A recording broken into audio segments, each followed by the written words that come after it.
जय जिनेन्द्र, जय श्री कृष्ण। मैं अजय राज पुरोहित, मालगांव के पड़ोसी गांव राणा प्रताप सर्कल वाला गांव पोसीद्रा मेरी जन्मभूमि है।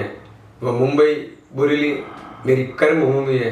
वहाँ पर मैं राजस्थानी समाज का अध्यक्ष हूँ। मेरे पिताजी का स्वर्गवास 1993 में हुआ था। वह उनकी स्मृति में हम सिरोड़ी गांव में प्रेम धाम बना रहे थे। उसी समय बाबू काका की अगुवाई में पावापुरी के निर्माण कार्य की शुरुआत हुई थी। मैंने महसूस किया कि पावापुरी ने सिरोही जिले को सिर्फ हिंदुस्तान में नहीं पूरे विश्व में पहचान दी है। जब कोई मुझसे पूछता है कि आप कहाँ के हो, आपका मूल गांव क्या है, तो मैं कहता हूँ कि मैं पावापुरी के बाजू में रहता हूँ।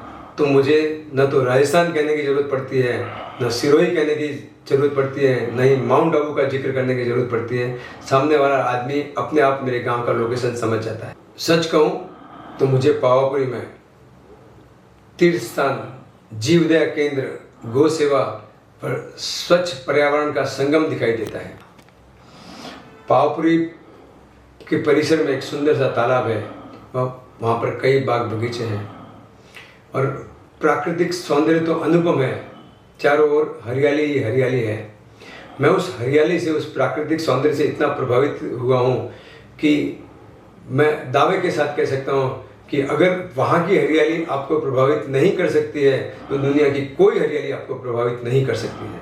मुझे यहाँ जीवदया भक्ति साधना के साथ महाराणा प्रताप की मूर्ति दिखाई दी और वो कहती है कि यहाँ पावापुरी पराक्रम का, वीरता का संदेश भी देता है।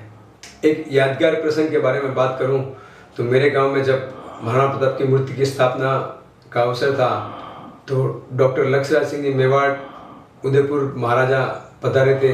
उनके साथ साथ में मुंबई के सांसद गोपाल शेट्टी जी भी पधारे थे और उनमें पावापुरी देखने की बहुत उत्सुकता थी, अति उत्सुकता थी। और जब हम पावापुरी गए तो वहाँ के मैनेजिंग ट्रस्टी श्री महावीर जैन ने उनका जो अतिथि सत्कार किया था, उसने उनके दिल को भी छू लिया, मेरे दिल को भी छू लिया। और गोपाल शेट्टी ने भी पावापुरी की भूरी भूरी प्रशंसा की। प्रकृति व संस्कृति का संरक्षण, जीव से शिव का मिलन व आधुनिकता व फैशन परिस्थिति के ज़माने में मानवता को कैसे बचाया जा सकता है, यह संदेश पावापुरी हमें देता है। अगर एक शब्द में पावापुरी के बारे में कहना चाहूँ तो मैं कहना चाहूँगा कि पावापुरी भूमंडल का स्वर्गलोक है और इसमें कोई अतिशयोक्ति नहीं है। पावापुरी ने सिरोही जिले को माउंट आबू के पश्चात एक नई पहचान दी है। धन्यवाद।